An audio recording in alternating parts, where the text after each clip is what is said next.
Hi, today we're going to work on doing some paintings and drawings, and we're going to do some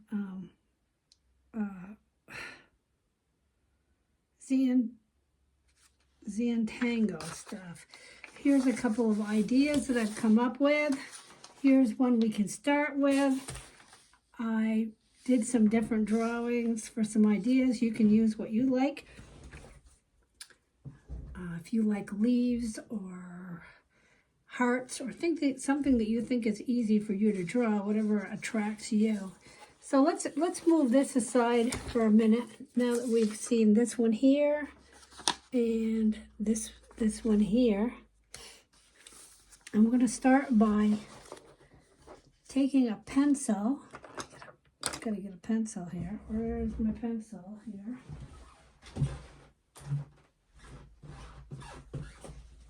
And you're going to decide what kind of eyes you want on your cat. Now, some of the cats have, those big round eyes. If you want to make it big round like this. And you could fill it in with a round circle. Or like this kind of eye, like this one here, like more of a, when they have their eye pupils are very, like this shape. Or you can make one that was probably like really round. Sometimes they have them really round. You know how it's really black in the middle and it's really large? You can decide which ones you want to do on your cat. And then ears, pretty much, the ears, you just go like this and go like this. Now, the thing about, just drawing, the more you draw, the better you're going to get. And it's okay if it's not perfect, because if it was perfect, it would be a picture. You'd take a picture of it if you want it to be perfect. And then you look around at different drawings and pictures. And there's things that sell or people buy that are, it can be anything. They're not necessarily perfect. So anyway, I'm deciding to do the inside of my ears like this. You can decide how you want to do the inside of your ears. Then I think what I'm going to do is, I'm going to go for, well, then there's this shape here, or there's this kind of a shape around the top of the eye. And so I think what I'm going to do is do like this big shape like this around the top of the eye. Like this here. And like I said, you can choose the shape you like. If you want it to come out like some kind of a point or like this, you can do that. You don't even have to have the, you can just erase this in here. Or you can keep it, you can decide how you want to do this, because this is going to be your drawing. And your face is kind of like the cat's kind of like the bottom of a teacup. If you could trace around a teacup if you wanted to. And as you notice, my hands are not, they're slightly shaky. And of course we have erasers, and that's why we have erasers, so we can erase. And when you put permanent lines on, you're just going to go over the lines that you've done. So we can decide if we want to fill this in black. Completely black, or what we want to do. So we got. So we got some kind of this watercolor paper that we got. Let's back up here. Is what is it? So this is like, I'm just using like the Strathmore, and it's a journal, a visual journal one. It's 140-pound watercolor. So this is what I'm going to use for this one here. You can use any kind of watercolor paper that you want. Depends on what you want to, what you're planning to do in the future. So this exercise is, I'm just kind of like practicing. Now, I like zentangle things. So I had decided in the other one, like I did, is you can choose like hearts or flowers or whatever you think will work for you.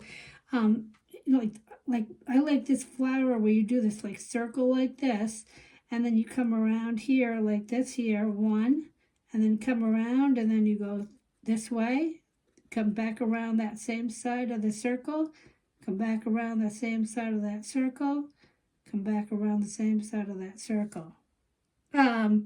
There's other options you could do. You could do a heart if you wanted to do a heart there in that shape, in that space, or an upside down heart might work. You could do a leaf, any kind of leaf. I found these flowers and I really like them, and I like to, I don't know, I just enjoy doing them. So find something you enjoy doing, and you know, you can get something off from Pinterest if you want to. Now my other one that I did, this one here that I started, I did this kind of a line here. You could do, if you're better at leaves or whatever, you could do a leaf. Whoops, there goes that. You could do a leaf like this, see? Or you could do some kind of a line, but you can try different kinds of things. You can do the same picture, or with a cat or whatever animal you want to do, and you can just keep trying different things. Find out, you know, you could have all kinds of different ones. Use different, I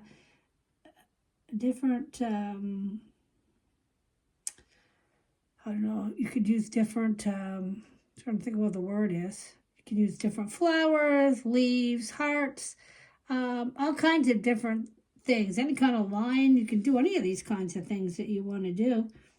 And then you can have a whole bunch of different ones if you want. So there's one with a heart, there's one with a flower and a leaf on the bottom. And then you can decide, how do you want to go up the same side? Well, in zentangle, it's a repeat thing. So you might want to repeat for a while. Like in this one here, I did repeats. And then I changed it up here. But repeats of flower, flower, flower with these lines going through, almost like rainbow lines. And the eyes, I repeated on the lines. And then, you know, that I changed what I was doing, and I repeated something else up there. This one here was kind of like little points that I did, little lines. That's something that's easy to do. You know, to start out something easier and just continue from there. So once we get done drawing in this, what we're going to do is we're going to start painting with our watercolor paints. And well, first of all, I like to do the watercolor paint, and then I like to take these micron pens, and then I outline it afterwards. Or you can do it before. You have to choose whichever one works for you, whichever one you like the best. Let's continue here with this one here. Let's go around the bottom of the eye like this. See, like this. And then the other one we do the same thing, because my hands are shaky this morning. But you know, that doesn't stop me. You know, I still like to do art, still like to paint. So there's that one there. And actually, I think this went kind of outside of the eye, so I'm going to just move that so that it comes back inside the eye. And I can always, you know, fix it, make it steadier with a pen. And then I'm going to erase the pencil lines afterwards anyways. So maybe you do want to outline first, erase a pencil line, and then paint with a watercolor. I like certain I like Holbein watercolor paints, and that's what I use. You can use any kind of paints that you want to use. This is what the Holbein looks like. It's just like this, and this is what I use. That just happens to be black, but I do like their paints. I've been using them for years. But you might have a different one that you like, Daniel Smith, Winsor Newton, and there might be something you like better. I do also, things that I like to use is these starry colors, and put in some, you know, some silver and some gold. I think that just brightens up your picture, puts it in, you know, at some points in the picture. Okay, so let's keep going around here. So now that we've done this leaf, we have to decide how we want to do the next circle. I want to do the next circle. Well, let's see. I don't know if you can see this if I move my. So anyway, I'm just gonna I'm gonna use this as being the point of my leaf. So I'm gonna go like this, and then so that at that point I'm going to start my circle here, and then I'm going to go this way, then it hitches on that way. See how I do that? Hitches on this way, goes all the way around the flower. Now there's that leaf. Now I could have made this go all the way down. Let's do this. And then start the leaf if I wanted to. Or you can make so it makes it look like the leaf goes underneath, you know, which is, you know, sometimes leaves go underneath things. And then we'll do another leaf here. And another line. So let's continue on the other side. Anyway, so we'll stop there for today, and we will go on tomorrow. Okay, all right, thank you.